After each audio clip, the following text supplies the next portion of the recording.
Welcome to NAB 2026. I'm James with Ikan, and I have here with me John Henkel, Product Marketing Director at Netgear AV. How are you today, John? I'm great, James. Thank you for having me, by the way. Good to see you again. Always good to see you. Thank you for joining us here. John, before we start, can you tell the audience, a bit about your background and what you do within Netgear? Well, this is fun for me being here at Netgear because I was coming here a long time ago. I started on the other side of this as an attendee. So I was a video editor for a long time, started in broadcast for a local TV station, worked as a video editor for a long time, and then worked on the manufacturing side. So that was the fun part. As a user, I get to work for the manufacturers and tell them how to make this stuff better. So they never knew, of course. So many years later, I got into more product management, product marketing roles. And then Netgear, when they started focusing on AV, I started Netgear in October 2019 as they really doubled down on the AV industry and broadcast industry. So I've been a product marketing director and that sort of the IT products at Netgear and also AV products. Now I'm focused solely on the AV side of things. Many of us have known Netgear as a brand that, supplies routers and switches for our homes. Mm-hmm. The professional AV line, what distinguishes it from the other two tiers, right? The home line that a lot of us have seen for many, many years, Yep. as well as that mid-tier, right? The IT line. Yep. Great question, James. And, internally, we've been to some of these shows years ago. And I remember one of our director of sales, Cody, and I were looking at each other like, we should really differentiate ourselves because of that problem. So that's when we came up with Netgear AV. So Netgear AV is not an official division, if you will, but it's really our product lines that really target AV. So what that means is all of our fully managed switches are set up and equipped with all the software to make it easier for configuring them for AV and broadcast protocols. We did come out with a certain series, the M4250 series, that is actually silkscreened on, says AV line. So that's truly, I guess, the AV line. Those are developed with the ports on the back and a clean front end for a lot of residential, but other installations in a studio where you want to have a clean front end. But really, all of our fully managed switches are AV switches. So that really goes down to certainly the look and feel, the aesthetics of some of that, but also it is the software that's within them. And that's the biggest differentiator, our AV OS. So within each switch, you can log in, but also we have a software application that'll manage multiple switches called Engage. And that's really our differentiator. Then, your 4250 is truly the backbone of a lot of facilities. It is the backbone of our power over PoE lighting infrastructure. I mean, it's like peanut butter and jelly, right? Whenever we sell our lights, we recommend the 4250. Sometimes, depending on the client, it may be the 4350, right? The SMPTE 2110 enabled switches. And to know that you guys really took a focused pivot towards AV industry in 2019 is really admirable, because if you walk around NAB this year and Infocom and ISC in the past several years, I mean, anybody that's doing anything with managed switches at the AV level, running NDI, running now 2110, running our PoE lights, running lots of different PoE enabled equipment, Netgear AV comes up consistently at the top by a wide margin. I mean, so wide that I rarely hear otherwise. What has been the secret to your ability to, initially penetrate the AV market and now dominating the AV market? Well, number one, we show up. And we've actually heard that from other manufacturing partners like yourselves. And we've had conversations off camera for years about that. Like, we thank each other so much we need our partners for sure. And we do try to show up. So, we have the sales aspect, we have the manufacturing representative, business development aspect, and the marketing part of it. And it's really just paying attention to what people need. And it's not as simple as that sounds, because you need something different than our system integrators. You need easy access to our products and all that work. You need images for your collateral, things like that. But the other manufacturers, some of them sell our products as you do. Some of them just recommend them. System integrators need help. So we have a whole Pro AV design team we developed, and now we're offering professional services for them. And then the end users just need a lot more information and training. So we have a whole training platform. That's all relevant across the whole board. But I think that's been our success, is really focusing on what the industry needs and not just what we want to provide. I can absolutely affirm and attest for some, as somebody who've known you guys, your team, so you, John, Devin, Nicole, Patrick, Brittany, Gus, I mean, and many other names that I'm just, if forgive me if I didn't name everybody that I interface with at Netgear AV. You guys are all just amazing people to work with, just great listeners, really committed to the technology partner ecosystem. Nicole and Patrick and ourselves, we've co-hosted CTS RU courses. Yep. It has been a true wonderful partnership. For anybody who's looking to seek Netgear AV as a technology partner, I can attest to the quality of that partnership, just the value add and the synergy and the fact that we mutually lift up each other. And so I can absolutely attest to that. But we can't do it alone, for sure. I mean, we don't make any endpoints. We don't want to. We don't know that business. So we require everybody. And for you guys who are so unique in this marketplace with your Rover and other products, I mean, it's really fun for us to see that. And for our like you mentioned, some of our system engineers, these are people who are totally IT trained for a lot of years, and now they're into AV, and you see their excitement. I mean, it's contagious. It's really cool to see. This is cool AV stuff. We just do work on IT things. That's not as much fun. So they're really getting it. And then because they've done so many jobs like this over so many years, they really are this amazing resource of knowledge. They know versions of different products, and you're on that version. Well, here's a problem you want to try to avoid. It's a win-win situation for us too. The AV industry at one point many decades ago also relied on baseband SDI, right? Absolutely. They've left that world behind when they embraced IP workflows, and they've never looked back. Only in the recent years has our industry, the broadcast industry, taken a hold of IP workflows, starting with NDI, adding on top, 2110.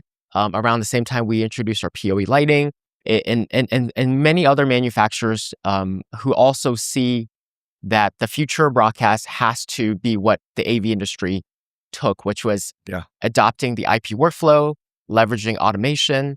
That is truly the now and the future. Your company has been a huge proponent of advocating for broadcast adopting the AV workflow. Absolutely. The IP workflow. Tell us about, you guys are here at NAB versus just being solely at Infocom and ISC. Tell me about, it's one thing to talk about 2019, the focus on going into the AV industry. When did the pivot to go into broadcast happen? It's soon after. I mean, and I should point out too, James, we started in AV about 10 years ago. We're celebrating 10 years in AV. It was just that really focused, because people started doing that with our regular managed switches, IT switches. Okay. And it was difficult and painful. But really 2019 was that focus when, we're in there. We've been around for 10 years in AV. And in broadcast world we've become an NAB. I think my coworker, Laurent, who I call the father of AV at Netgear, it's his product line that really made it happen for us. I think since 2021, probably.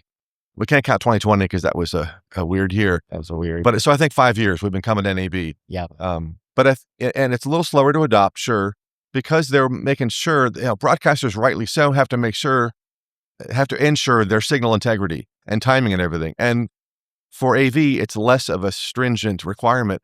I'm going to get some feedback from that. I'm sorry, but it's true. I mean, if you're at a video conference room, we're all used to some dropouts and things here and there. If you're watching a TV stream, right, very different. Yeah. So they wanted to make sure that they have everything in place and they know what's going on too. And I think part of that, we've been talking about educating people on IP for 10 years or more, for 15 years probably. And so I think that's still the case in the broadcast world, where these seasoned broadcast engineers just know everything, and they know transmission, they know SDI so well, and they've made all these improvements over the years with various technologies, but IP is really new to them.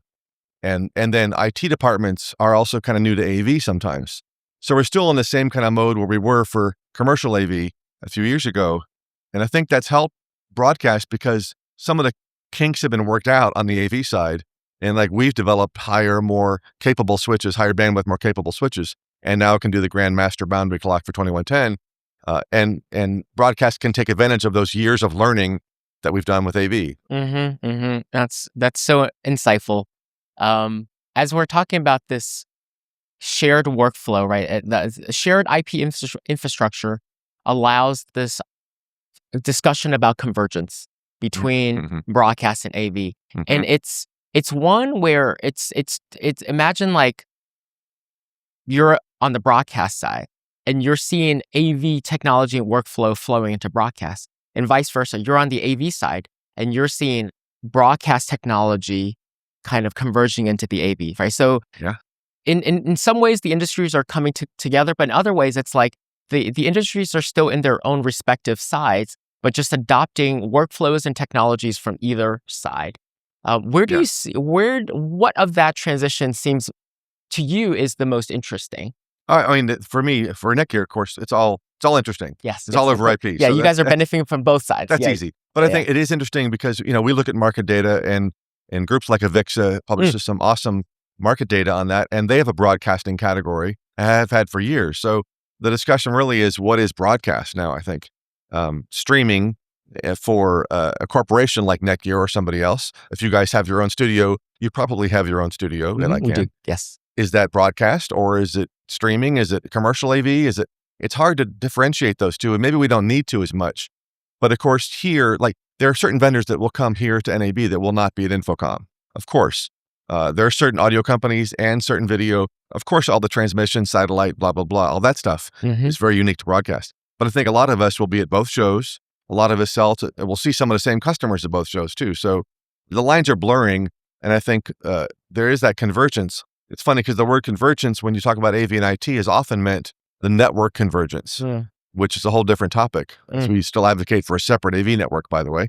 But the worlds themselves of products and manufacturers, it is almost one market these days. Yeah, so well said. From our perspective, and and it's a shared perspective from a lot of our technology partners, the adoption of broadcast equipment, broadcast workflows, the desire for corporations, the adoption of broadcast into corporations is accelerating. COVID has made a lot of people within companies feel more comfortable in front of cameras, in front of web cameras.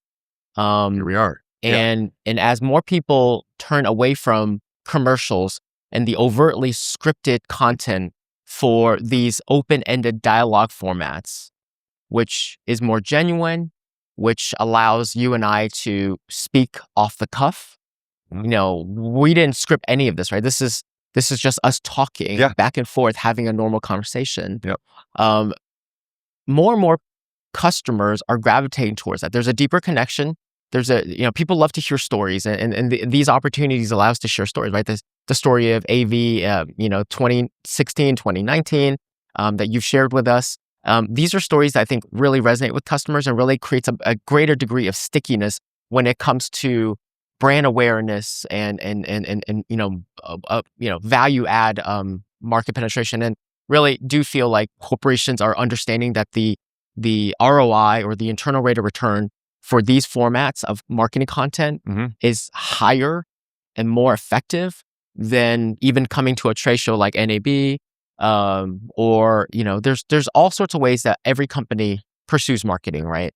But these formats, these podcasts, these talking formats, as well as converting some of these long forms into short forms, portrait short forms, they are such an effective way to widen your customer base, find more customers, gain more MQLs, SQLs, higher conversion. Very astute. You're so spot on. And, we're not going to say something sparkling and amazing at every moment during a conversation. At least I know I won't. It's pretty good. So you do want to have the longer form so you can do those cut downs and short ones. And of course, our media teams are looking for a 10-second clip or something to entice the viewer. Boy, I could see a whole different discussion, James, on just marketing in these days and how we do marketing as manufacturers. I think that would be a good discussion. But I would like that. Yeah. It's fun. It's true. And we battle with this internally all the time with just the short attention span that everybody does have, understanding and meeting those demands. But I know people are watching some of the longer form. We did a live thing earlier on the first day with Live View, my good buddy JP, 15-minute live little product demo thing, conversation. I don't know if people are going to watch the whole thing, but they probably will. And you can fast forward 2 parts and go, but like they're fast forwarding through this right now. I know. Yeah. But I think having this conversation, then you can get those good moments out of there. But it is a marketing tool, absolutely, and that's a really good point. Agree. And, a tidbit for long form content, YouTube chapter marks are such an important thing, Oh yeah, right? Because people are intimidated by a 20, 30, 40-minute clip. But if you can chop it up into smaller segments, they can fast forward. Like you said, they're just kind of scrolling their mouse over a chapter Yeah. that seems more relevant. They click, right? Well, we've all used that for home improvement. When Yes, my yeah, heater yeah. died, Yeah, you yeah, go yeah. through it, and God love those people for making those videos I and the know. chapters, because I don't want to sit through the first 10 minutes. I want to find the right section. I'm in the middle of it right now. Yeah. So I think the same ideas certainly work in our industry as well. You're right. Yeah. NAB this year. NAB every year feels similar, and yet it feels different. What feels similar to you this year? What feels different to you this year? Well, it's similar in that we see all of our partners here, which is great. Our partners have grown, I forgot, 40% more maybe this year, as far as around the show floor, who's showing our equipment. You've always been there from the beginning, which is great to see. But I think for us now, the change for us really is that people are walking up, not really questioning 2110 or other protocols, and like, well, I've heard about Netgear, I don't know. They're walking up saying, I love your switches. We use them all the time. Thank you. I have a project coming up next week, next month, whatever. Let's talk about what's next. And want to see what's new. Those are the best conversations. Yeah, Yes, yes. right. Because we've all worked for companies that have been nothing really new at the show and nothing exciting. Okay. But for us, even if we don't have a new product at the show, now it's just people are showing up. I think we have a nicer booth overall. We have a more inviting booth, which helps. It's a more open, which helps conversations, people walking up. So that all that stuff has changed this year. I think the overall attendance is a little lower, but and we say this, we've said this before to justify our existence here at shows where, but more quality conversations. Yeah. But it's true. It really is. It is. It really is. It really is. That's helpful. So that's what I'm seeing this year at NAB versus last year. Well said. I can say the same thing about Ikan and our line of power over Ethernet lighting. We introduced it 3 years ago initially as a prototype, and then 2 years ago as an official launch product. But that initial phase, it was really fascinating. Most people get it. And when they get it, it's like you can almost imagine the gears turning in their heads, like, oh my gosh, the possibilities. So it went from like introduction to awareness, and now it's the adoption, right? People are coming in as like, I heard you guys have the PoE lights. I need to see it because I have a project. I need to put it in right away. Yeah. Right. And in addition to that, many of our integrator partners have already deployed many studios with our lighting, and it's just like that's just the de facto. It's like it's almost for us uniquely because of our PoE technology. It's almost become the opposite. It's like, oh yeah, I don't want PoE for this project. I have to do a traditional installation with standard power and DMX 512. It's funny. It's almost it's almost reversed now. Almost in the sense of like more projects are being deployed with PoE than not. And now whatever is this default thing now is the opposite. Oh, funny. It's really quite funny. Yeah. Well, and you guys make both kinds of lights, which is we great. do. Of course. Yes. It's smart like that. And I think it's funny because you have enabled so many more people to get into production because of the PoE lights and with low ceilings, of course, and just anybody's studio. You don't have to hire the electrician. I mean, all the benefits. I don't have to tell you that, of course. Yeah. But it really is eye-opening for people, I imagine, and how fun it is to have those conversations where somebody really goes, like you say, they get it. You're like, oh, I hadn't thought of that. That's a really great idea. Like, yes, that's why we're here. And we wouldn't, our success wouldn't be possible truly without you guys, because your AV switches are such high quality and the support behind it is just amazing. I mean, we've had instances in our own building where, one AV switch went down for whatever reason. We called you guys, got on the phone with somebody immediately, and it was resolved, right? It was just like, oh, it's a firmware thing. Let me send you the latest thing. We flashed it. It's working now. That's it. We don't do that for everybody. No, we do. I was going to say, I thought you guys do that for everybody. Yeah. Of course. Yeah, everybody I've heard said the same thing about you guys. Like, oh, if anything goes wrong, just call. Yeah. Somebody in California picks up immediately, right? And we'll take care of you. You try to. I mean, and that's what we learned, again, right away, is that for our manufacturing partners like you guys too, for your customers, you don't know networking like we do or the switch and everything. So we have a team that can handle those support calls. So we reduce your support calls too. And not only, if there is a support call, but for a lot of other installations like NDI, let's say, people aren't as advanced in technology, in the networking technology. So they're like, I don't know how to do this. And that's where our profile-based approach really worked. And it just saves support calls in general. You just don't get them anymore or as many, which is, we're really thankful that our team can do that. And we are thankful as well. One last question for you, John. The biggest conversation at the show, the biggest conversation across our society and across the world is AI. What's your take on where AI can add value to the broadcast industry and also to the AV industry? Yeah, we've been talking about it for years again, of course. And I think I can easily see it, which we don't offer, and I don't have a roadmap. And even if we did, I couldn't talk about it being a public company, but I could see it for network configuration, of course, and troubleshooting. Those are just key areas where, of course, it makes sense. Because of the possibility for error sometimes still, we got to be careful, I think, in how much we let AI have control over our networks. So there's more to be seen, I think, for that as far as Netgear is concerned. But I think the easy little benefits are product configurators.